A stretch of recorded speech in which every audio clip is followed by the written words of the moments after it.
Imaginez un peu, une montagne d'or, une fortune qui se compte en milliards de dollars, et qui du jour au lendemain se révèle n'être qu'une illusion.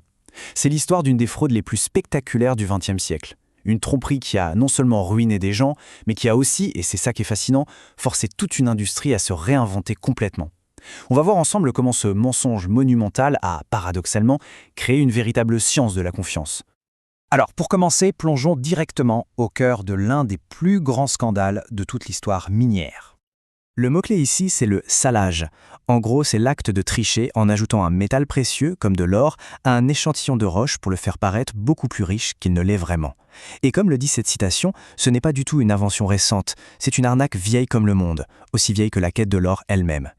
Ce qui est complètement fou quand on regarde cette chronologie, c'est la vitesse fulgurante à laquelle tout s'est passé. En à peine 4 ans, Brex est passé de quasi-inconnu à une valorisation de plusieurs milliards de dollars pour ensuite s'effondrer en quelques semaines à peine. Imaginez les rêves, les économies de milliers de personnes, tout ça anéanti. Mais comment est-ce que ça a pu arriver ? C'est vraiment la question centrale. Comment est-ce possible ? Comment une fraude d'une telle ampleur a-t-elle pu berner des experts, des analystes, des investisseurs du monde entier ? C'est le mystère qu'on va éclaircir. Pour vraiment comprendre, il faut disséquer cette fraude, la regarder de près. Allons voir comment cette illusion a été construite, pièce par pièce. Alors, comment ont-ils fait ? Eh bien, la méthode était d'une simplicité presque enfantine, mais absolument dévastatrice. Le truc, c'est que les échantillons de roche, eux, étaient bien réels. Le laboratoire qui les analysait était tout à fait compétent, indépendant. La fraude, elle, se passait entre les deux, dans un angle mort total du processus, pendant que les échantillons étaient transportés, en pirogue, au fin fond de la jungle. Un geste tout simple, ajouter discrètement un peu de poussière d'or, et voilà, de la roche sans aucune valeur se transformait en trésor. Et le plus incroyable, c'est que cette technique n'avait rien de nouveau. Absolument rien. En fait, une escroquerie très similaire a eu lieu plus de 400 ans avant, et elle impliquait un explorateur célèbre et même la reine d'Angleterre. Regardez un peu cette comparaison. D'un côté, on a un explorateur du XVIe siècle qui promet de l'or à la reine d'Angleterre. De l'autre, une société minière des années 90 qui promet la même chose aux investisseurs. Deux époques, des technologies complètement différentes, mais exactement la même recette. Une promesse d'or, basée sur de fausses analyses, qui mène à un désastre financier. L'histoire ne se répète peut-être pas, mais là, elle rime drôlement. Le scandale Brex a été un véritable électrochoc. Pour regagner la confiance des investisseurs, l'industrie minière n'avait pas le choix. Il fallait changer les règles du jeu de fond en comble. Il fallait tout reconstruire.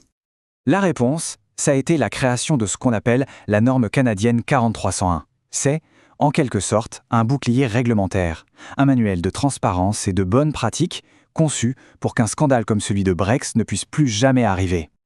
Et au cœur, vraiment au centre de cette nouvelle réglementation, il y a un concept qui change tout. Une garantie humaine. La personne qualifiée, ou PQ pour faire plus court. Alors, c'est quoi une personne qualifiée ? Attention, ce n'est pas n'importe qui.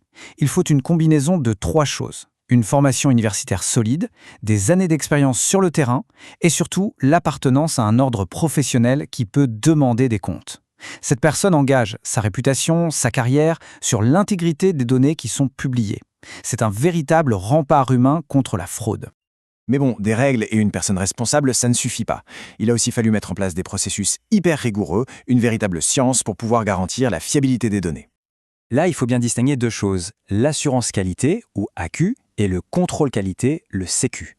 Pensez à l'AQ comme au plan d'architecte, au grand système qui garantit la qualité. Le CQ, lui, ce sont les outils, les vérifications qu'on fait à chaque étape pour être sûr qu'on suit bien le plan. L'un ne peut pas fonctionner sans l'autre. Et au cœur du contrôle qualité, il y a 2 concepts essentiels. Le premier, c'est l'exactitude. C'est tout simple.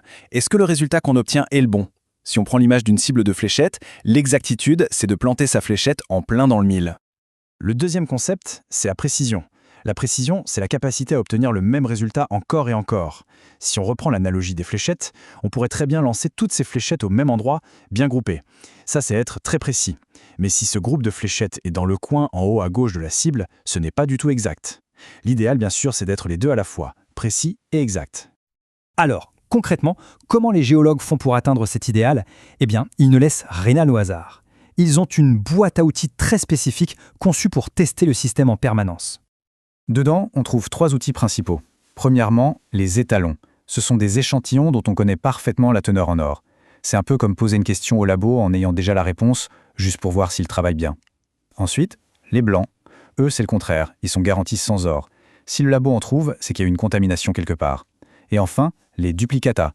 Là, on envoie 2 fois le même échantillon, sous des noms différents, pour s'assurer d'obtenir 2 fois le même résultat. C'est le test de la précision.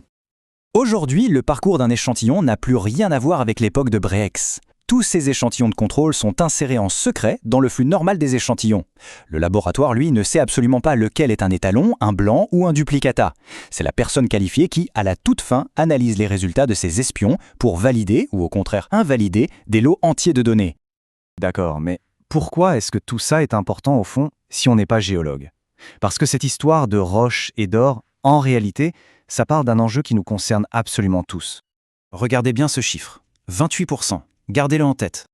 Ce chiffre, il est stupéfiant. 28%. C'est la proportion de projets miniers qui, une décennie après le scandale Brex, n'appliquaient toujours aucune de ces vérifications cruciales. Presque un projet sur 3.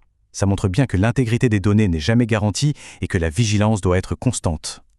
Au final, ce système d'assurance et de contrôle qualité, c'est beaucoup plus qu'une simple procédure technique pour les mineurs. C'est un modèle pour vérifier la vérité. C'est un système qui crée de la confiance, basé sur des données qu'on peut vérifier objectivement.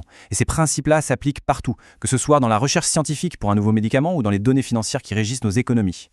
Et tout ça nous laisse avec une question fondamentale, une question qui va bien au-delà de l'or et de la roche. Dans un monde complètement saturé d'informations, où tout est piloté par des données, comment est-ce qu'on fait la part des choses? Comment est-ce qu'on vérifie ce qui est réel?